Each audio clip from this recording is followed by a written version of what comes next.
Bismillahirrahmanirrahim. Assalamualaikum warahmatullahi wabarakatuh. Bertemu lagi dengan saya Firman Panipahan. Ada berita yang sedikit ini ya tidak saya setujui sebenarnya dari Ketua PBNU Gus Fahrur menyebutkan berharap Ramadan ini bisa menurunkan suhu tensi politik. Dia berharap Ramadan ini menjadi obat agar pembicaraan politik itu sedikit mereda dari biasanya kan begitu. Itu saya yang tidak setuju justru dari konten pemahamannya itu. Kenapa? Karena bulan Ramadan itu bukan menjadikan kita menjadi pendiam gitu ya. Misalkan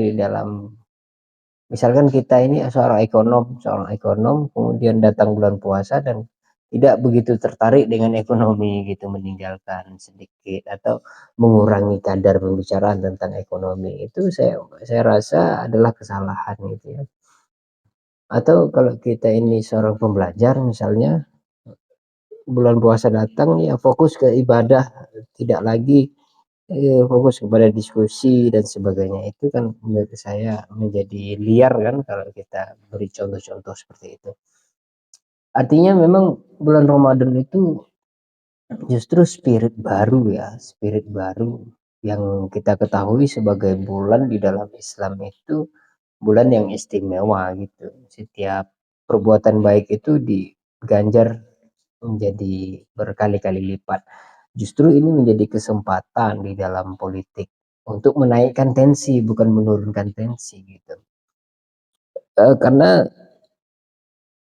saya percaya bahwa situasi yang demikian semakin panas akan melahirkan kejernihan atau akan melahirkan kemurnian yang sesungguhnya gitu. Ya begitu ya. Kita ingin melelehkan sebuah baja itu perlu suhu ketinggian 1000 ke atas gitu. Baru bisa melelehkan sebuah baja. Ketika baja itu meleleh, maka karat-karatnya itu akan terpisah gitu. Dia akan terpisah. Dia semakin meleleh, semakin murni. Jadi itu pentingnya pembakaran, mempanaskan. Bulan Ramadan itu memang bulan pembakaran. Jadi kalau kita bicara politik, tensinya harus semakin tinggi. Itu yang diharapkan supaya melahirkan sesuatu, melahirkan politik yang baik. Gitu. Misalkan kita ingin berbicara soal bahwa politik itu tidak abadi, gitu. Ya kita katakan bahwa memang politik itu tidak abadi. Oleh karena itu usulan tentang koalisi permanen itu harus kita tolak. Bukan tolak, tapi kita harus kita tertawai gitu. Karena itu tidak akan mungkin bisa terjadi gitu. Soal usulan Barisan Nasional itu yang kemudian ada yang mengatakan Jokowi akan menjadi ketua koalisi itu. Ya, dalam politik itu dinamis gitu. Hari ini berkoalisi belum tentu ke depan akan berkoalisi. Kenapa demikian? Kalau begitu tidak perlu ada politik yang kita ikutin, bukan begitu juga cara kerja berpikirnya. Kepentingan setiap partai itu dinamis gitu ya. Kepentingan itu selalu dan sering sekali menyeret keputusan dalam sebuah partai politik.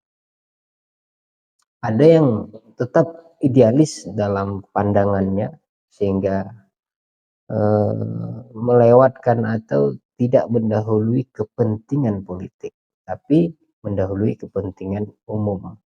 Ada juga yang mendahului kepentingan politik dan melabrak segala macam kepentingan umum gitu.